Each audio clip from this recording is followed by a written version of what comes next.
welcome. My name's Karen O'Connor, and thanks for listening to this episode.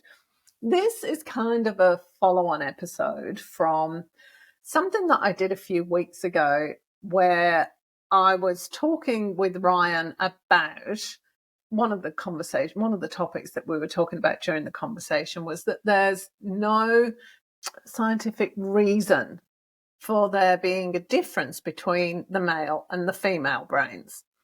And it caused quite a ruckus because the excerpt from the podcast that I put out as a reel, and bear in mind, this is 30 seconds, maybe 60 seconds long, out of an hour-long episode, right? So the reel was a little bit out of context. And what I was saying was that there's no excuse for the immature behavior of some men.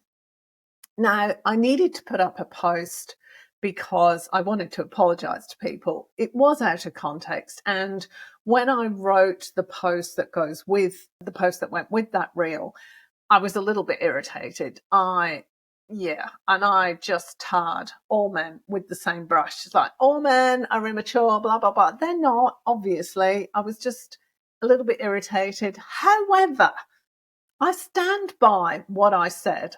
So the scientific evidence right now is that male and female brains, there is no scientific reason for them to be different.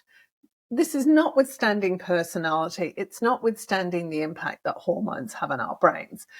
What science is saying now is that the differences that we end up with in adulthood are basically because of the way we've been raised. And that is now becoming much more accepted across the board in scientific circles. And I will put links to articles and scientific studies and that kind of thing so that you can go and read for it yourself. But what was really interesting was the backlash that I got for saying that.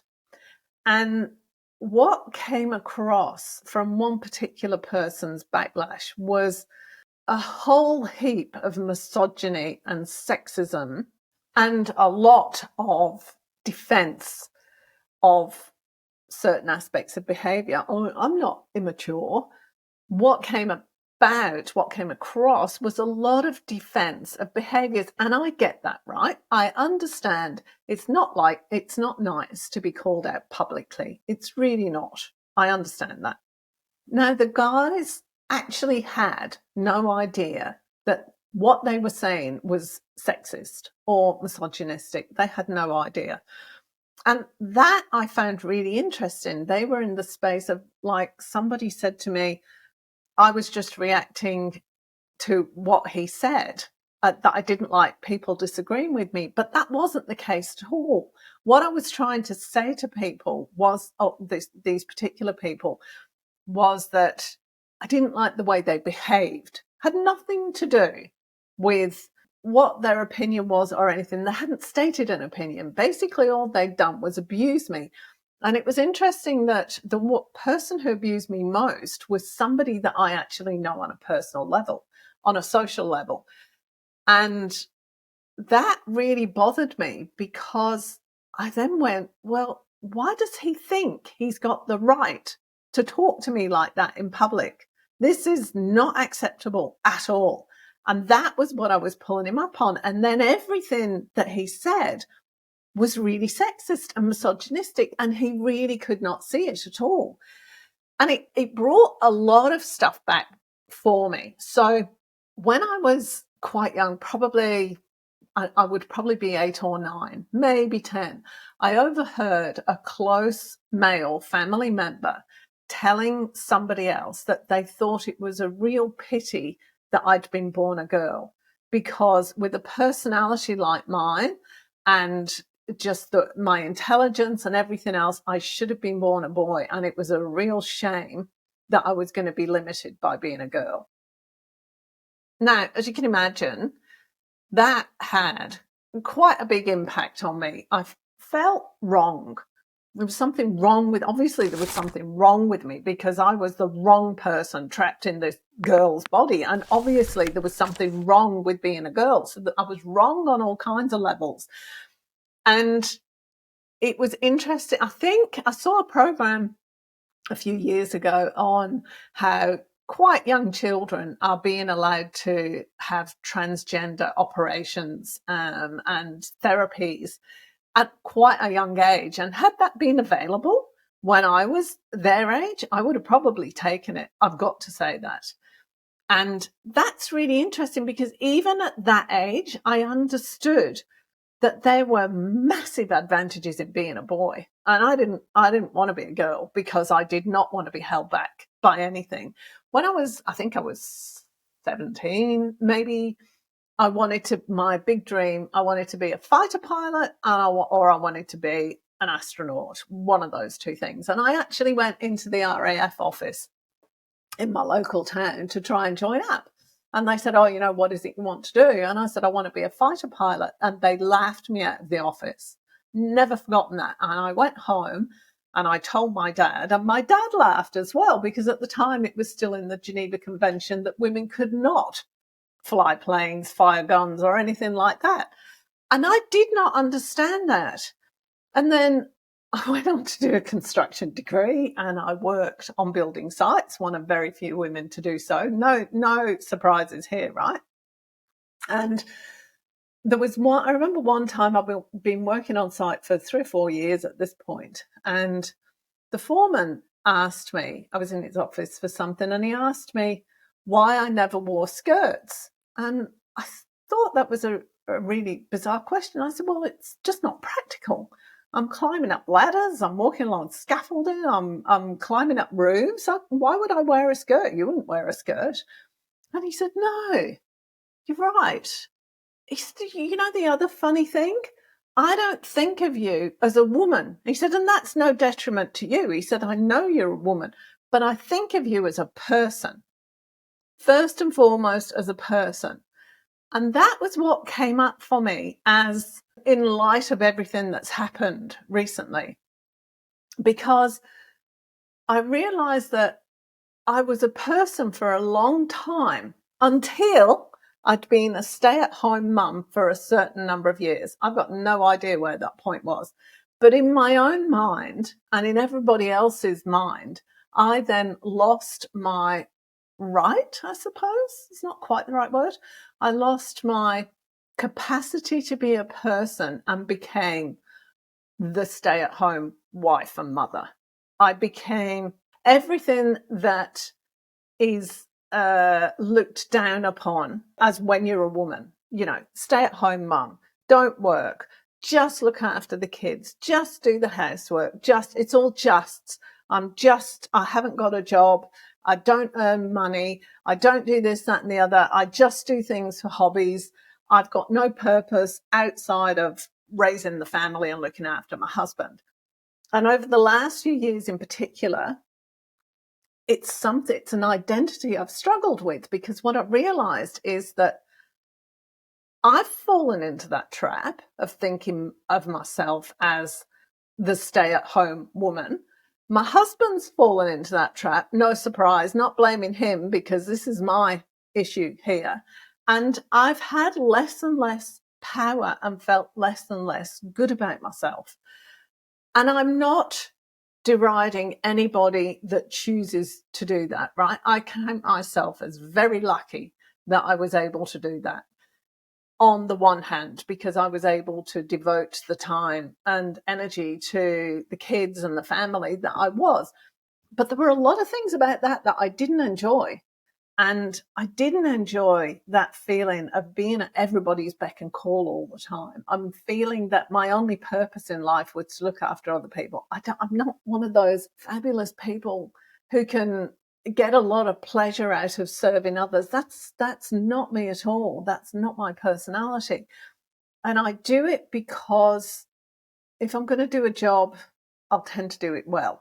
And I was committed to it, and I was very loyal. That was what I needed to do. I understood that. And so I did it to the best of my ability. But as the kids are growing up and it's becoming less and less imperative for me to be available 24/7, then I had the opportunity to go, is this actually am I getting pleasure out of this? Do I feel good about myself doing this? And the answer was no. No, I didn't.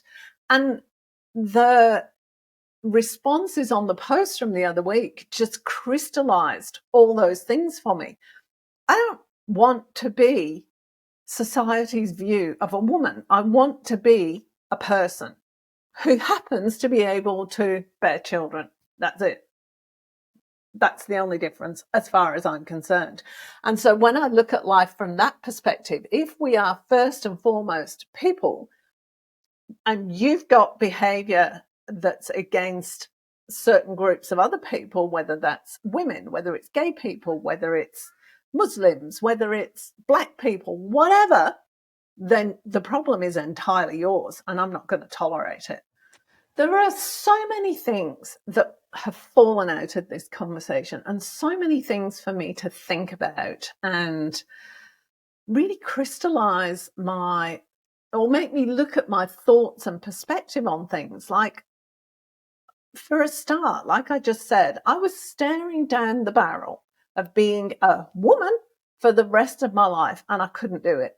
I wanted to be a person again. I realized that that's the major thing behind what's happened in the last 6 months of separating from John and all that.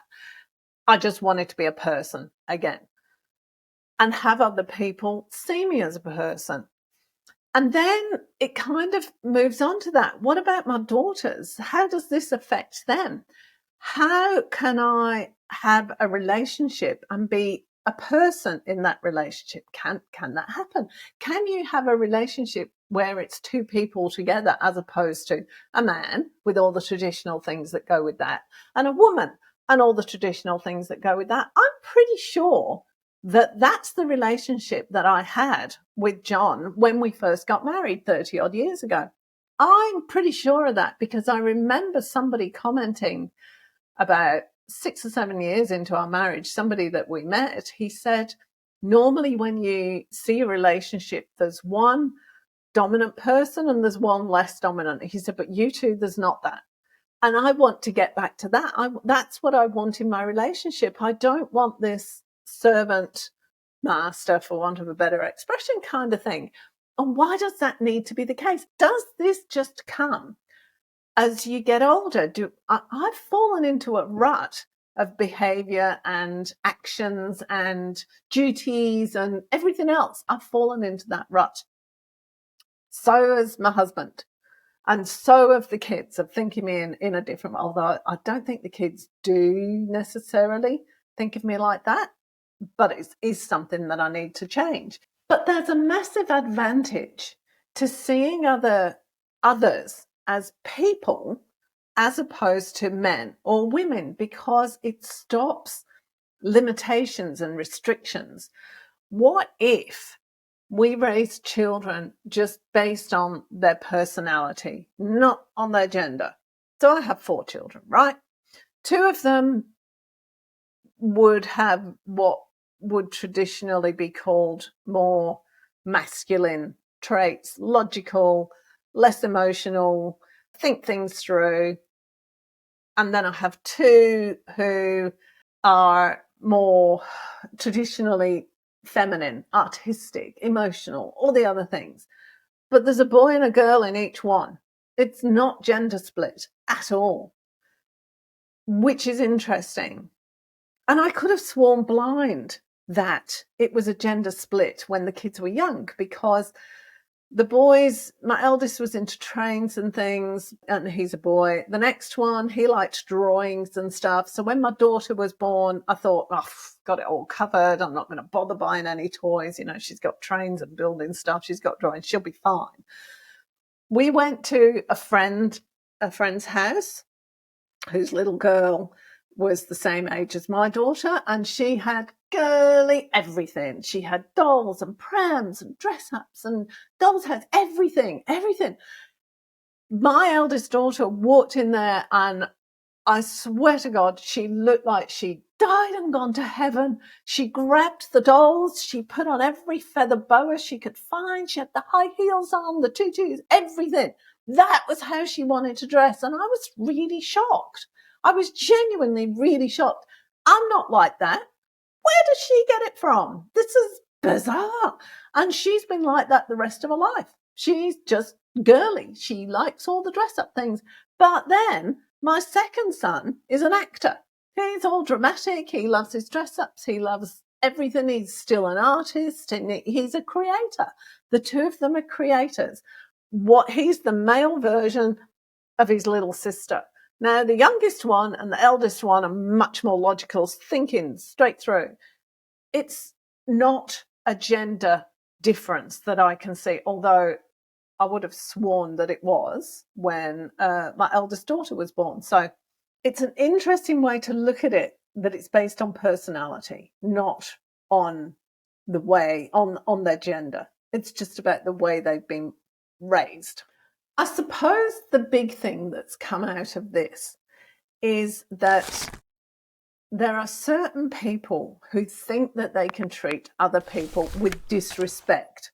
So anybody who doesn't look like them, isn't the same gender as them, who doesn't have the same political opinions as them, who is a different religion, whatever, they think that they have the right to impose their views on them and be really disrespectful of somebody straight off the bat because they're different.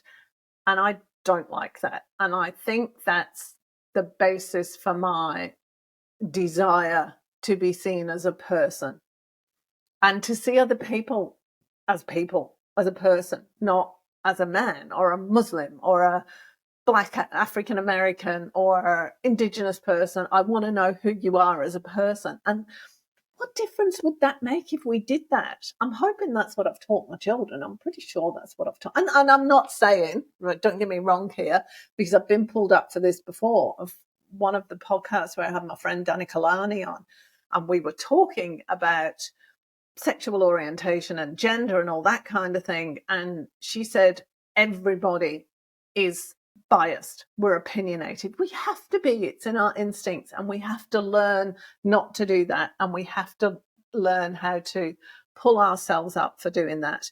And while it was, on the whole, and I'm talking about on the whole, 90% of the people who took offense at what I'd written and said the other week were middle-aged white men with right-wing tendencies. They all tended to look the same too. Most of them were bald and overweight and wore caps.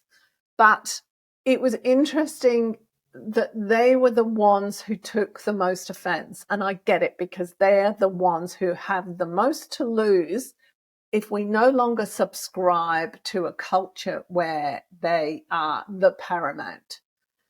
They've got the most to lose. If women become as powerful, they've lost an awful lot. They can't order their families about, they can't say my word goes, they can't do all the other things, go and shoot people, do whatever. They can't do that because suddenly they've lost their power. I get it. And I also understand that the guy who entered into a big argument with me on Facebook, he feels like he doesn't know how he fits in. Where does he fit in this new world order? He doesn't fit in. He's an anachronism. He's not needed anymore. And he doesn't know how to change in order to feel like he fits in anymore. And that is not an excuse for the kind of behavior that he displayed either. All I'm doing is understanding. And that's what I like to do. I would rather understand so that I know where they're coming from, and then I can respond to their argument, which sounds very patronizing, and I didn't mean it to. Sorry. One of the things I want to go back and talk about is this paid, unpaid work thing. And I just want to look for myself at why women are devalued, particularly, well, it's not just particularly stay-at-home mums, right? Unpaid work is not valued. So if you go to work part-time and then you spend the rest of the time looking after the kids, it's considered a bit of a cushy job, right? You've got your life easy because you don't work. You know, I had guys comment saying, well, I go out and I work 100 hours a week and I've paid for this and I've paid for that and I've paid for the other. Seriously, your wife worked full time and then she came home and did everything about the house. So please don't tell me about you worked 100 hours a week and you paid everything. Why is it that housework and stuff is devalued so much. It's not valued at all. But if it's not done, if the kids aren't looked after, if they're not run to school, if nobody's got uniforms or clothes to wear, if you don't get a good meal or you don't get any meals at all, it's a massive missing in your life, and it makes a huge difference. And yet it's not valued at all. Something that most of us have experienced is watching your partner do something and going, oh, you're not doing it right. Can you just do it this way, please? And being snapped at. I know how to do it. You don't need to tell me, blah, blah, blah. It's really interesting because there's always a constant, not constant, I'm generalizing again, there's a invalidation of women's experience and knowledge. It's not counted for anything. I've raised 4 kids. I've got them out to school on time. I've organised the household. I've done everything, right? Many women have. And yet, if I went to apply for a job now, I wouldn't be considered to have any experience relevant to any job that I wanted to get other than possibly stacking shelves in the local supermarket, which is completely wrong. Because I can organise anything better than most other people. I've had to be really organised. I can make sure things get done. I work to a timetable and schedule. Things happen. And yet we don't count. We don't value that experience.